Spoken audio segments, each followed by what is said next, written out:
வணக்கம். நீங்கள் இணைந்திருப்பது வெடி டிவியின் பிரதான செய்திகளுடன். செய்திகள் வாசிப்போர் டிலெக்சிகா ரவிச்சந்திரன். முதலில் இன்றைய தலைப்புச் செய்திகள். அனுரவின் சீன பயணத்தில் நடத்தப்பட்ட சந்திப்புகளும் எடுக்கப்பட்ட தீர்மானங்களும். கிளீன் ஸ்ரீலங்கா திட்டம் தொடர்பில் நாடாளுமன்றத்தில் 2 நாள் விவாதம். இலங்கைக்கு வருமாறு சீனா சுற்றுலா பயணிகளுக்கு ஜனாதிபதி அனுரா அழைப்பு. நாடாளுமன்ற தேர்தலில் போட்டியிடவில்லை, ஜஸ்டின் ட்ரூடோ அறிவிப்பு. வவுனியா மாநகரில் லங்கா டைல்ஸ் ஏக விநியோகஸ்தர் ஜெய்ராம் சர்மிக்கில். லங்கா டைல்ஸின் 2க்கு 2 ஃப்ளோர் டைல்ஸ், 2க்கு 1 வால் டைல்ஸ். உங்களுக்காக லங்கா டைல்ஸ் 2க்கு 1 அளவிலான டைல்ஸ்களில் 40% பிரம்மாண்டமான விலைக்கழிவுடன்.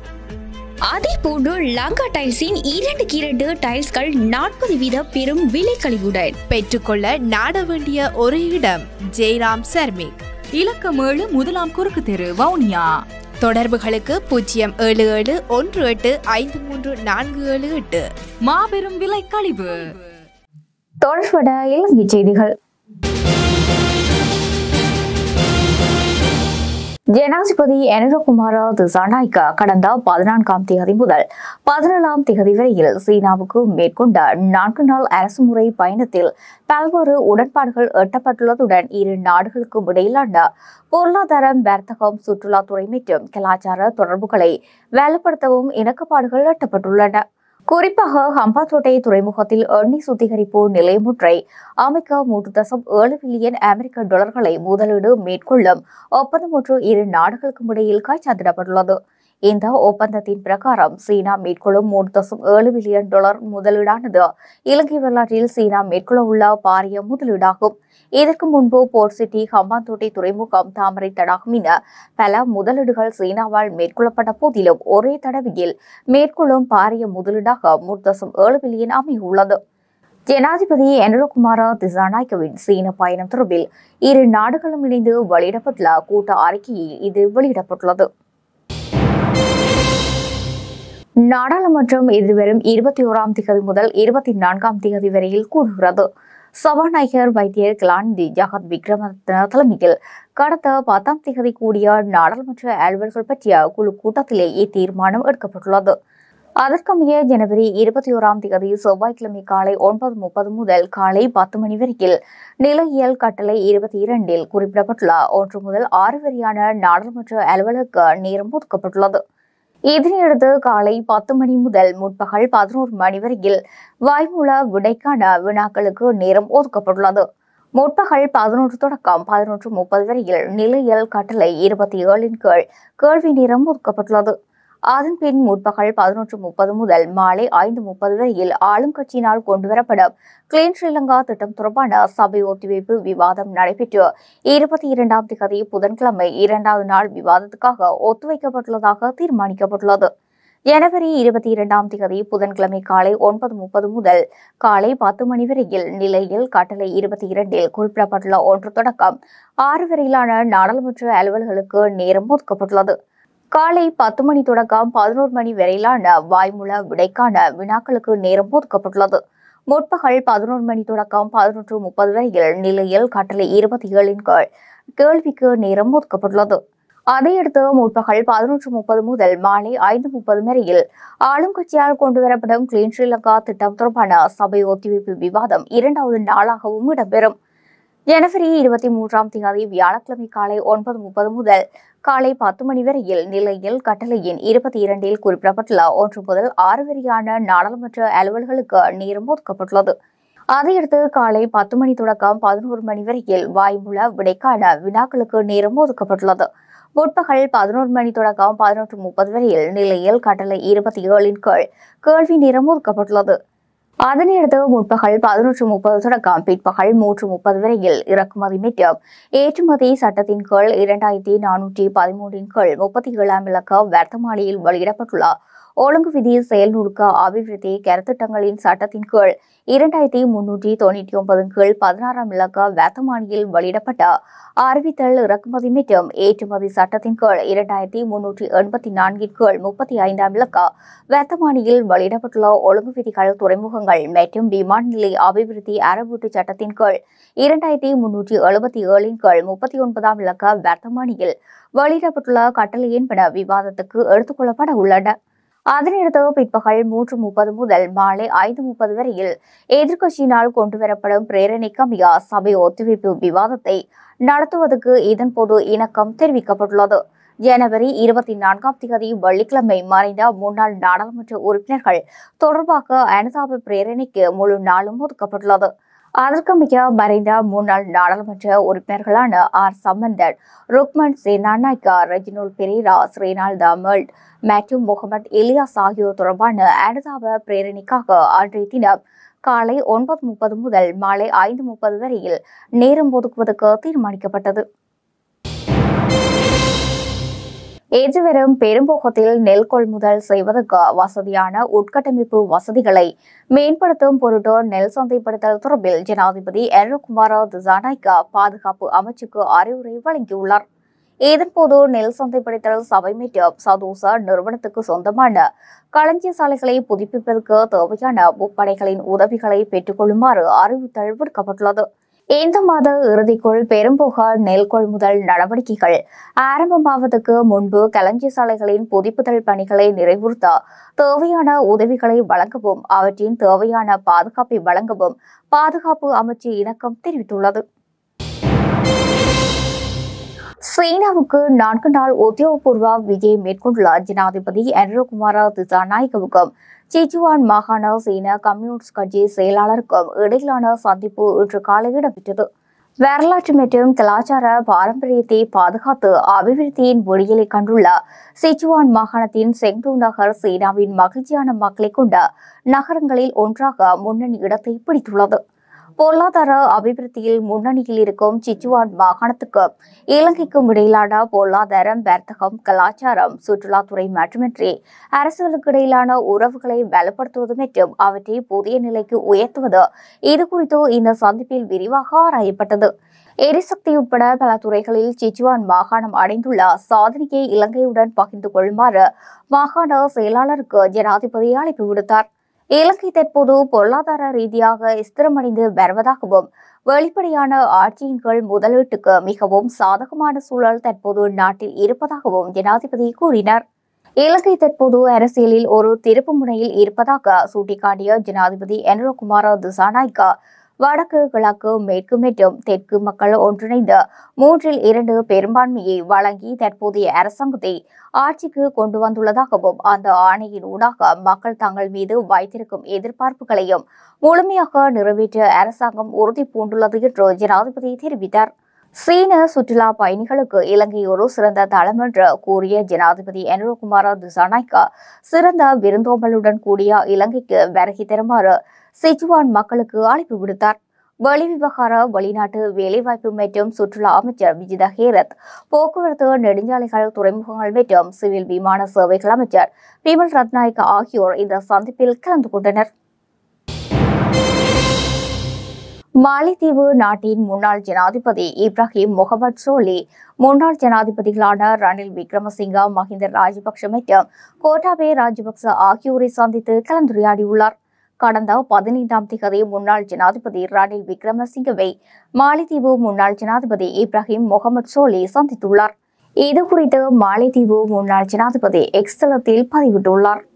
மாலைத்தீவுக்கும் இலங்கைக்கும் இடையிலான மிக சிறந்த உறவு மற்றும் இந்திய பெருங்கடல் பிராந்தியத்தில் தொடர்ந்து அமைதி மற்றும் பாதுகாப்பு, அரசியல் உட்பட பல விடயங்களை நாங்கள் மிகவும் கலகலப்பாக மற்றும் சுவாரஸ்யமாக உரையாடியுள்ளோம் என பதிவிட்டுள்ளார். இதேபோல நேற்றைய தினம் இப்ராஹிம் முகமது சோலி முன்னாள் ஜனாதிபதிகளான மஹிந்த ராஜபக்ஷ மற்றும் கோட்டாபய ராஜபக்ச ஆகியோரையும் சந்தித்துள்ளார்.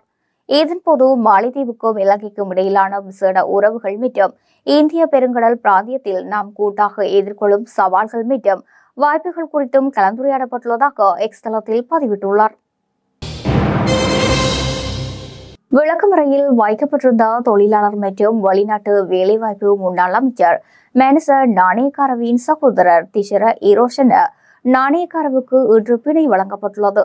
இன்று கம்பஹா நீதவான் நீதிமன்றத்தில் அவர் ஆஜர்படுத்தப்பட்டதை அடுத்து இந்த உத்தரவு பிறப்பிக்கப்பட்டுள்ளதுடன் தலா 1 மில்லியன் ரூபாய் மதிப்புள்ள 4 சரீர பிணைகளில் அவர் விடுவிக்கப்பட்டுள்ளார். நெதர்லாந்தில் வேலை வாங்கி தருவதாக கூறி 3 மில்லியன் ரூபாய் மோசடி செய்ததற்காக திசர இரோஷன நாணயக்காரர் டிசம்பர் 28ஆம் தேதி கைது செய்யப்பட்டமையும் குறிப்பிடத்தக்கது.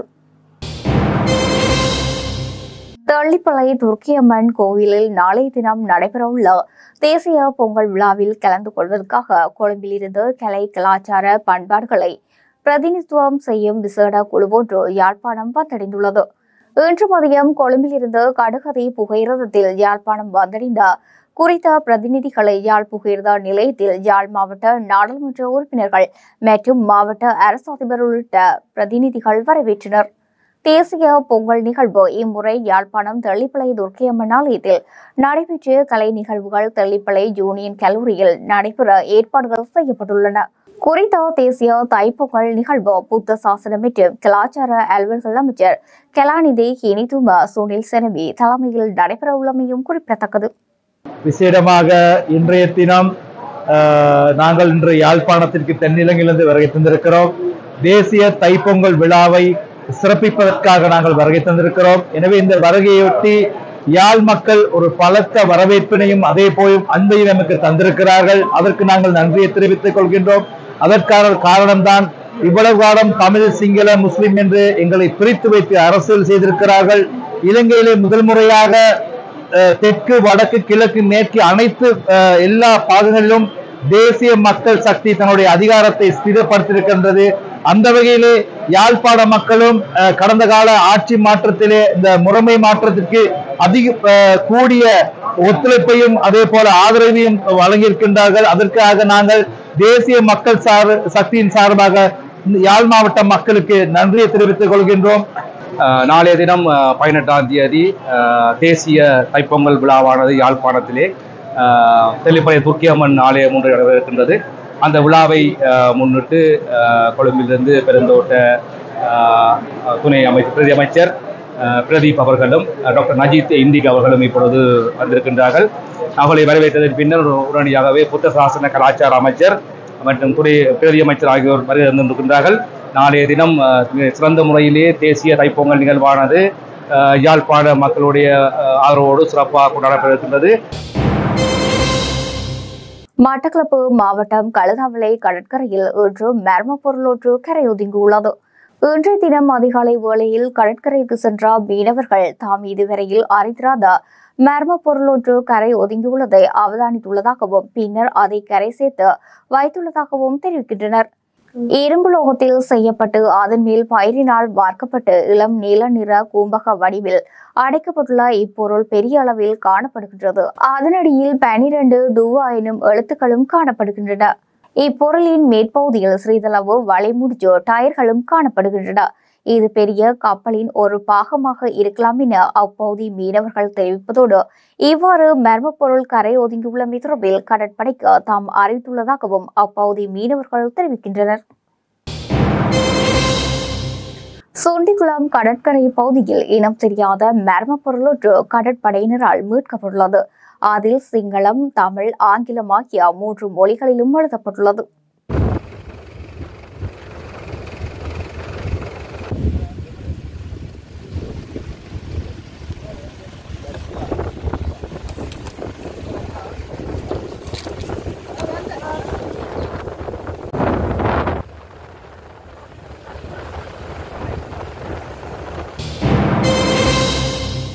வடமராட்சி கிழக்கு உடுத்துறை வேம்படியில் மிதவையொன்று கரையொதுங்கியுள்ளது. கடலில் நிலவும் கடும் காற்றால் குறித்த மிதவை கரையொதுங்கி இருக்கலாம் என்று தெரிவிக்கப்படும் அதேபோல அதிகாரிகளுக்கும் தெரியப்படுத்தப்பட்டுள்ளது. கரையொதுங்கிய மிதவையை ராணுவம், கடற்படை, பொதுமக்களின் பலர் பார்வையிட்டு வருகின்றனர். அண்மை காலமாக வடமராட்சி கிழக்கின் பல பகுதிகளிலும் மிதக்கும் கூடாரங்கள், மிதவைகள் போன்றவை கரையொதுங்கியமை குறிப்பிடத்தக்கது.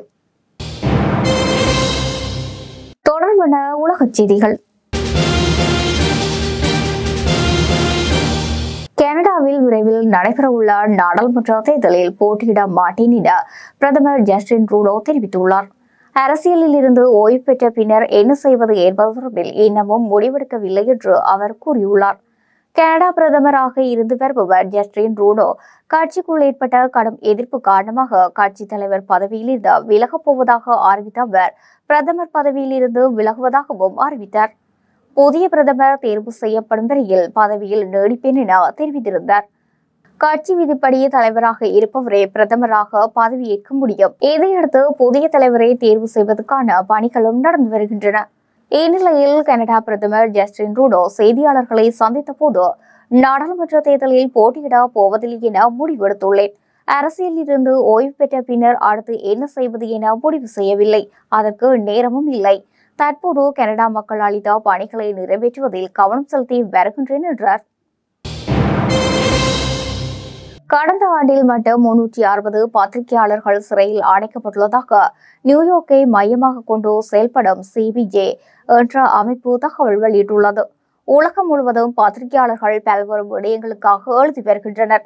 இதில் குறிப்பாக லஞ்ச ஒழிப்பு, வெளியே தெரியாமல் நடக்கும் சட்டவிரோத செயல்கள், இயற்கைக்கு இடையூறு விளைவிக்கும் செயற்பாடுகள், மேலும் பருவகால மாற்றங்கள் தொடர்பான பாதிப்புகள் குறித்து எழுதி வருகின்றனர். இதுபோன்று எழுதுபவர்கள் மட்டுமே அதிகம் பாதிக்கப்பட்டுள்ளனர்.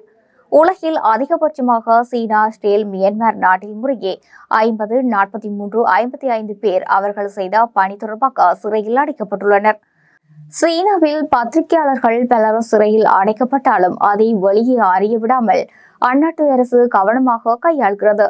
பிரபல பத்திரிகையாளர் தைகுன் ஜிம்லாய் ஹாங்காங் சிறையில் நீண்ட காலமாக அடைக்கப்பட்டுள்ளமையும் குறிப்பிடத்தக்கது. தொடர்புட விளையாட்டுச் செய்திகள். லாஸ் ஏஞ்சல்ஸ் நகரில் ஏற்பட்டுள்ள காட்டுத்தீயால் பாதிக்கப்பட்டவர்களுக்கு அமெரிக்கா டென்னிஸ் வீரர் டெய்லர் பிரிட்ஸ் நிதி வழங்கியுள்ளார். அவர் ஆஸ்திரேலியாவில் மெல்போர்ன் நகரில் நடைபெற்று வரும் Australia open grand slam tennis போட்டியில் பங்கேற்று விளையாடி வருகிறார். ஆடவர் ஒற்றையர் முதல் சுற்று போட்டியில் வெற்றி பெற்றதன் மூலம் அவருக்கு $82,000 அமெரிக்க பரிசாக கிடைத்துள்ளது. இந்நிலையில் அந்த பரிசு தொகையை லாஸ் ஏஞ்சல்ஸ் நகரில் ஏற்பட்டுள்ள காட்டுத்தீயால் பாதிக்கப்பட்டவர்களின் நிவாரண நிதிக்கு டெய்லர் பிரிட்ஸ் வழங்கியுள்ளார். இதையடுத்து சமூக வலைதளங்களில் டெய்லர் பிரிட்ஸுக்கு பாராட்டுகள் குவிந்து வருகின்றன. ஐசிசி ஆண்கள் சாம்பியன்ஸ் டிராபி 2025க்கான தென்னாப்பிரிக்காவின் நம்பிக்கைக்கும் பெரும் அடியாக முக்கிய வேகப்பந்து வீச்சாளர் ஆண்ட்ரே நாட்ஜே முதுகில் ஏற்பட்ட காயத்தால் வெளியேற்றப்பட்டார். திங்கட்கிழமையன்று வேகப்பந்து வீச்சாளர் ஸ்கேன் செய்த பிறகு காயத்தின் அளவு தெரிய வந்தது. முதுகில் ஏற்பட்ட அழுத்த முறிவு காரணமாக 2023ஆம் ஆண்டு இந்தியாவில் நடைபெற்ற உலகக்கோப்பை கிரிக்கெட் போட்டியில் தென்னாப்பிரிக்காவின் முந்தைய பங்கேற்பையும் நாட்ஜே தவறவிட்டார். 31 வயதான அவரது நிலையான மாறுபாடு, பவுன்ஸ் மற்றும் வேகம் ஆகியவை தென்னாப்பிரிக்காவின் வேக பிரிவில் வெள்ளை பந்து வடிவத்தில் முக்கியமானவை. மேலும் 2023ஆம் ஆண்டு ஐசிசி கிரிக்கெட் உலகக்கோப்பையின் அரையிறுதிக்கு முன்னேறிய தங்கள் முக்கிய வீரர்களின் குழுவை தென்னாப்பிரிக்கா தக்க வைத்துள்ளது. அவர்களின் 15 பங்கேற்கும் உறுப்பினர்களில் 10 பேர் சாம்பியன்ஸ் டிராபிக்கு பெயரிடப்பட்டுள்ளமையும் குறிப்பிடத்தக்கது. இத்துடன் நமது பிரதான செய்திகள் நிறைவடைகின்றன. எமது அடுத்த பிரதான செய்தியை நாளை மாலை எதிர்பாருங்கள். தொடர்ந்து இணைந்திருங்கள் வெற்றி டிவியின் யூடியூப் பக்கத்துடன். வணக்கம்.